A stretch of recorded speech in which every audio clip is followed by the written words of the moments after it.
You have a son, right? Yes, I do. Well, what about his rights? You're not changing the subject again!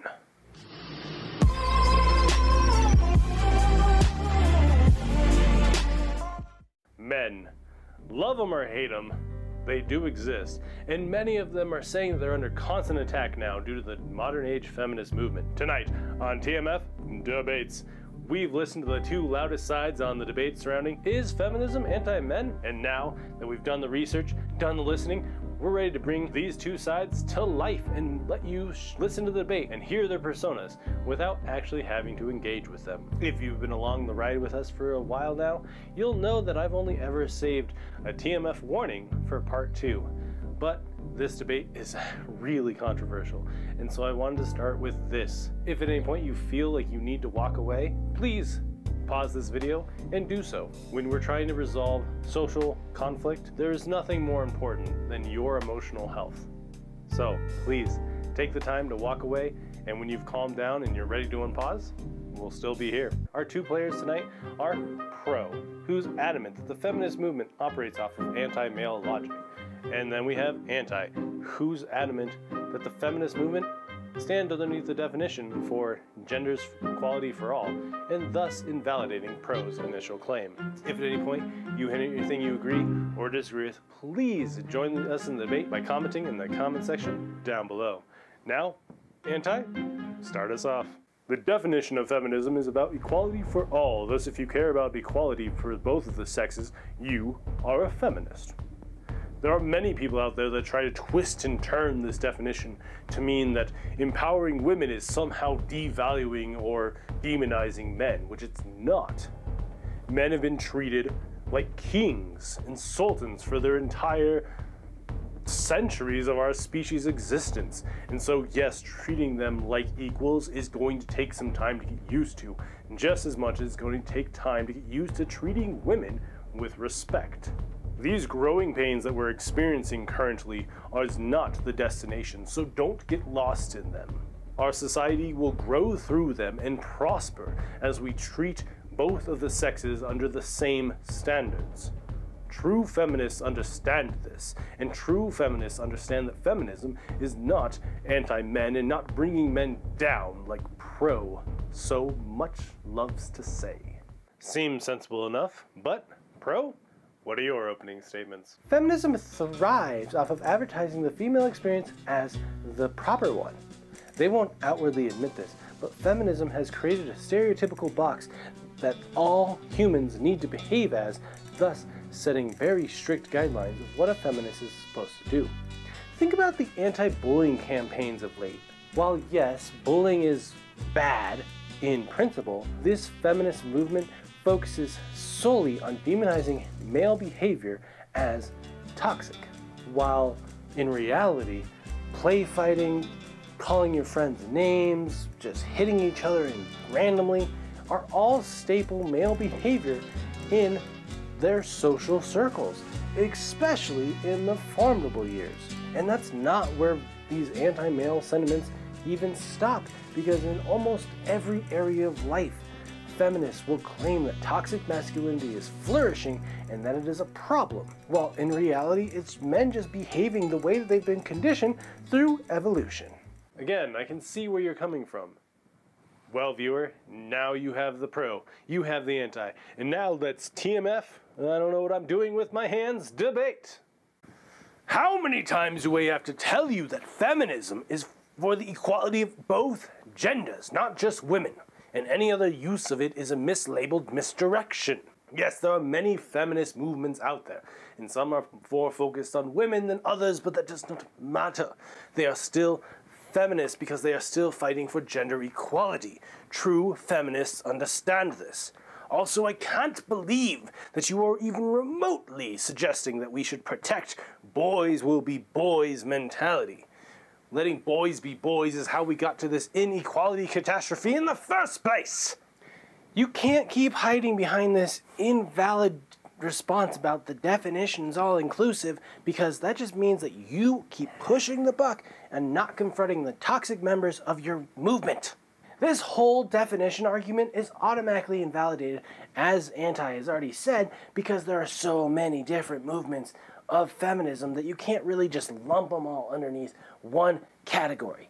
Okay? You can't. It's just not that simple. And to address your other claim, yes, men and boys are naturally more prone to violence, but violence is not always a bad thing.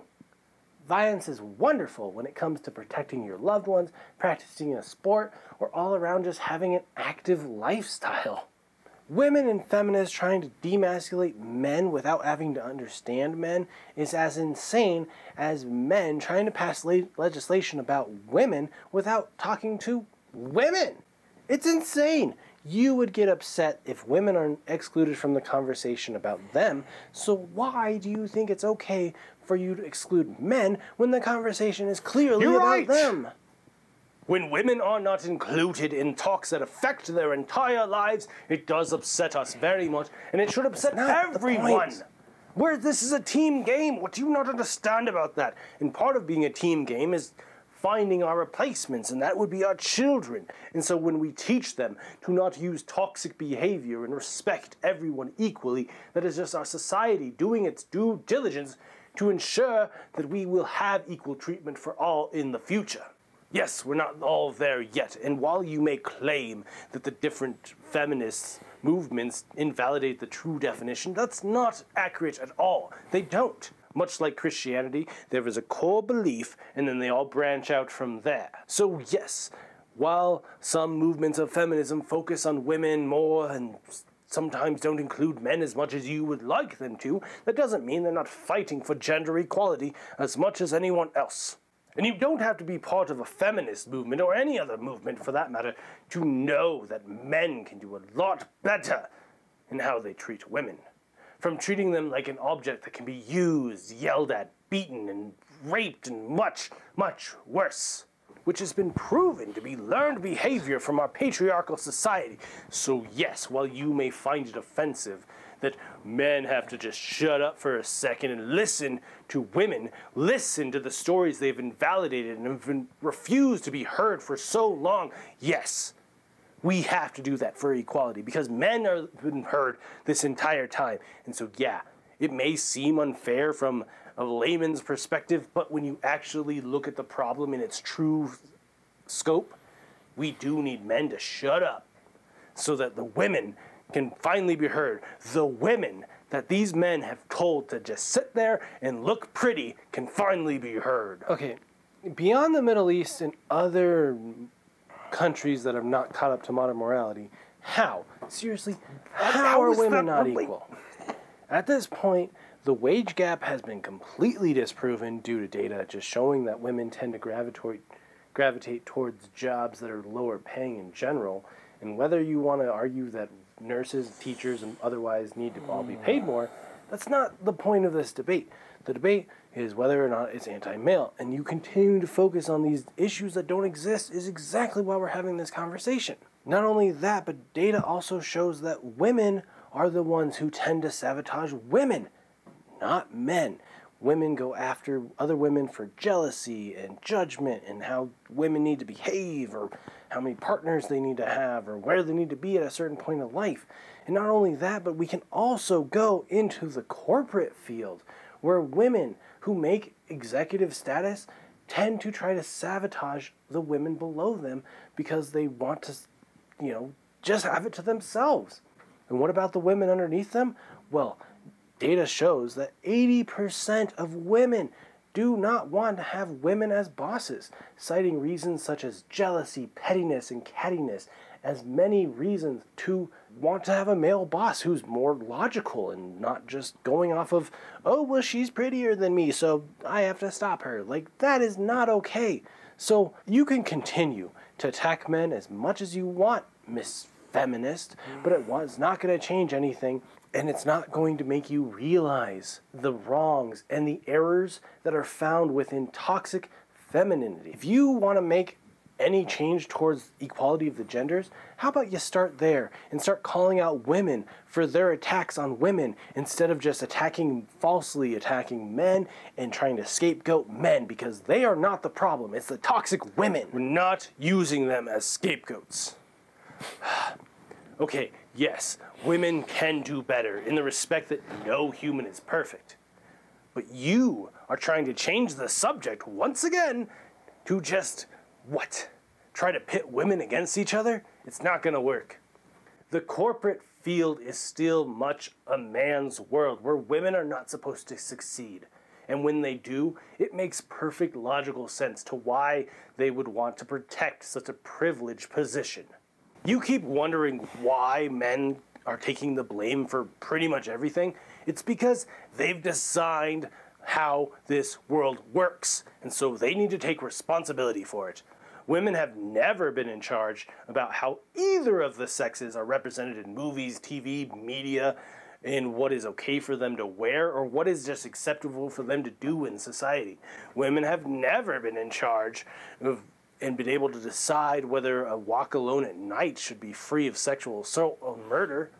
Additionally, women have never been in charge of what even the beauty standards are for men or women in our societies. You may disagree, but it is not playing victim to just speak up about these hardships that are the everyday experience of women and have been for so long, and they've remained silent. So yes, learning about all this new stuff and hearing about all the shit they have to deal with, yeah, that could be felt like it's attacking men, but it's not. It's just talking about what women have had to deal with for so long. This is why we need feminism to continue and to flourish if we want any hope of any equality between the two sexes and not just have men be at the top like you just keep wanting them to be. That's not true at all. Feminism has worked. It did its thing, and it has overstayed its welcome, and in doing so and keeping it around actually stands as a barrier to finding any solutions for the hardships you speak about. Women are equal in society, in every shape or form, and yes, there is a possibility of some very traumatic events, but that possibility does not devalue one's worth in society. Women overall are equal, and yes, rape, sexual assault, all of that is important, but it's trivial when we're talking about social equality. You're just trying to ignore things, and when you're only focusing on women's issues, you ignore the facts of the matter. That yes, women have to potentially face all of that, but what about men? Men who are more likely to be assaulted, murdered, and just overall attacked with a weapon than women beyond the sexual context. If you take away from that, men are vastly more likely to deal with trauma and be victims in life. But we don't talk about that stuff because feminists is not feminism, it's just anti-male. If you talked about men and you actually cared about men and the fact that they have to be taught and told not to express the most basic of emotions while women are just promoting it and just being like, yeah, you go girl, you tell him how you feel. But the second a man cries, everybody is after him, telling him how weak he is. Denying these facts. And if women and feminists cared about men, you know, I'm not even going to go there because you won't. You're not after equality. You're after social reform. You're after reframing women to be victims, reframing men to be the aggressors and the ones that need to be fixed, allowing you, again, to continue to deny toxic femininity and not hold women to the same standards that you're trying to push upon men. You're insane! Women have always been oppressed, and they continue to be oppressed. How do you not see this? Women having to deal with catcalling, sexual assault, rape, and much more. Non-consensual behavior is indeed social inequality. You may disagree and see that men getting higher pay or taking higher risk jobs is just the way the system works, but it's not. It's inequality because the only reason they're able to get those jobs and women aren't seen in these fields is because men are treated like humans and given the opportunity to do so. Women are constantly treated as lesser and looked down upon. And you can twist this into the feminist movement trying to harm women as much as possible, but when your only consolation prize is that women are protected because they can give birth and give children, that's not equality. That is just protecting an incubator. Women are not just incubators. They are people, and they need to be treated like such. And so yeah, it's going to cause some discomfort to finally hear about these inequalities and injustices. But in reality, the only men that are getting upset about this and feeling attacked, well, they probably committed those injustices and those falsehoods. And they're probably just getting worried that all their shit is about to come back up when society finally makes them look in the mirror. Stop. I don't know what you were expecting or what I was expecting, but, these emotionally charged debates almost always come down to just fighting and bickering and just direct attacks, and we don't need any more of that today. Let's go ahead and call it there. Pro, what are your closing remarks? Don't let the feminist movement fool you. Women are socially equal. Actually, to the point that they've been elevated to a position of power, and now they've gone mad with that power. Yes, women do experience harassment, but so do men. And playing this victim game is the only way that this false narrative is going to make any sense. They need you to deny the privileges that women have so they can parade them around as victims. They need you to deny the hardships and the qualms that men face so they can parade them around as villainous and aggressive monsters. This is the reason why you're seldom going to ever find a feminist who uses statistics, data, and facts in their full context, because they are always trying to reframe reality into this narrow, black and white way of thinking. Yes, there is toxic behavior found in both of the sexes, but the only way we're going to be able to curb that is to deny and dismiss this dehumanizing and this degrading rhetoric that is found within feminism. And as long as they continue to use that rhetoric, feminism is going to be anti-men through and through. Well, you summed that up nicely, Pro. Anti, lead us out. Feminism is about the equal treatment of both genders and needs to continue because women are still seen as lesser and as objects. Men have been able to be elevated and dehumanize and degrade women for so long that yes, this drastic shift that we have brought about is going to feel like an attack. If for nothing else, then people hate change. And no one said the change was going to be easy, but it is essential if we want to live in a world where men can be considered cheerleaders and women can be considered engineers, and no one thinks twice about those statements. Feminism is essential because if we ever want a woman to be able to be interviewed about her profession and her success, and not just be interviewed about her children and her family, and if we ever want men to be asked about their family and not just be devalued to just a breadwinner, that is what this is about. Destroying those social stereotypes that our society keeps insisting and pushing forward that so many people don't see in their day-to-days and they ignore. That is why feminism is essential. And Pro can try to twist our narratives into saying that we're just trying to hurt women and make them victims and make men aggressors. That's not what we're after. We're after the destruction and the deconstruction of our social gender-based stereotypes. And as long as we continue those, and we continue to teach our children them, and we continue to teach men them and women them, the longer we keep these stereotypes alive, the longer and the more inequality that will be found in the world. And that is why feminism needs to continue. And that is why feminism is not and never has been against men. We're just against the stereotypes that hold men and women into cages. Both these sides got me thinking about a lot of stuff now, but I want to hear from you. What do you think? Because this is supposed to be a conversation. So please, whether you agree with Pro, whether you agree with Anti, whether you're somewhere in the middle, join the debate in the comments section down below. Thank you so much for watching this episode. And now, let's wrap this episode up. Please hit that notification bell to make sure you're back here in 2 weeks when we conclude this with a TMF middle ground. If you're watching this past the initial 2 weeks, just go ahead and click or tap right there to watch it now. And a huge, massive thank you shout out to my Patreon members for helping me share safe debates with you and everyone you disagree with. As always, this has been TMF, and I hope you have a wonderful rest of the time in whatever zone you find yourself. Good night!